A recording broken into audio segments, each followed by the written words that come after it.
تو معاملہ ٹھیک نہ ہوگا۔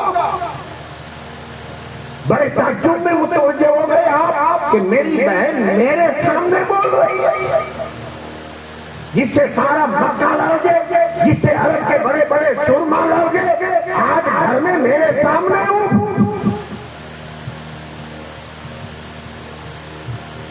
یہ جرأت، ہمارا تو معاملہ ایسا ہے، باہر تو بتی چلتی نہیں، ہم گھر میں ہی چلاتے ہیں۔ لیکن عمر تو وہ تھے کہ جن کا دبدبہ باہر بھی تھا، اور بہن نے جب جرأت کی نا عمر کے سامنے، تو حضرت عمر حیرت سے اپنی بہن کو تکنے لگے کہ یہ پاور ان کے پاس کہاں سے آیا، یہ جرأت، یہ اعزاز، یہ طاقت کہاں سے آئی؟ تو حضرت عمر فاروق اعظم نے کہا بہن تیری یہ جرأت کہ تو عمر کے سامنے کلام کرے گی، تو عمر سے مقابلہ کرے گی۔ بہن نے کہا سن میرے بھائی، اگر تو خطاب کا بیٹا ہے تو میں خطاب کا بیٹی ہوں، جس خطاب کا خون تیری رگوں میں دوڑ رہا ہے اسی خطاب کا خون میری بھی رگوں میں دوڑ رہا ہے، اگر اس سے آگے بڑھنے کی کوشش کی تو معاملہ ٹھیک نہ ہوگا۔ عمر ٹھنڈے ہو گئے، تم کیا پڑھ رہی تھی؟ لاؤ مجھے دکھاؤ۔ کہا عمر تم اسے چھو نہیں سکتے۔ کہا کیوں نہیں چھو سکتے؟ کہا عمر اسے صرف پاک صاف چھو سکتے ہیں، جو پاک ہوتے ہیں۔ پہلے غسل کرو۔ جناب عمر فاروق نے غسل کیا، اللہ اللہ، اور پھر اس قرآن کو پڑھا۔ جب وہ قرآن پیش کیا، اللہ اکبر، اسی وقت حضرت عمر کا دل بدل گیا۔ ہم برسوں سے سنتے آ رہے ہیں، اللہ اللہ، دل ایسا بدل گیا۔ اپنی بہن سے بولے عمر، یہ تو بتا کیا کرتی تھی، میرے آنے سے پہلے چھپ کے کیا پڑھتی تھی۔ اپنی بہن سے بولے عمر، یہ تو بتا کیا کرتی تھی، میرے آنے سے پہلے چھپ کے کیا پڑھتی تھی۔ بہن نے جب قرآن پڑھا، سن کے عمر کا دل بولا، لا الہ الا اللہ، حسبی ہم جل اللہ، ما فی قلبی غیر اللہ، نور محمد صلی اللہ، لا الہ الا اللہ۔ خیر میرے پیارے بھائیوں، ہمیں قرآن سے جو تعلق ہے، رب سے جو تعلق ہے، اللہ کے رسول سے جو ہمارا تعلق ہے، اس تعلق کی جو ایمان ہے، جو مطالبے ہیں، ہمیں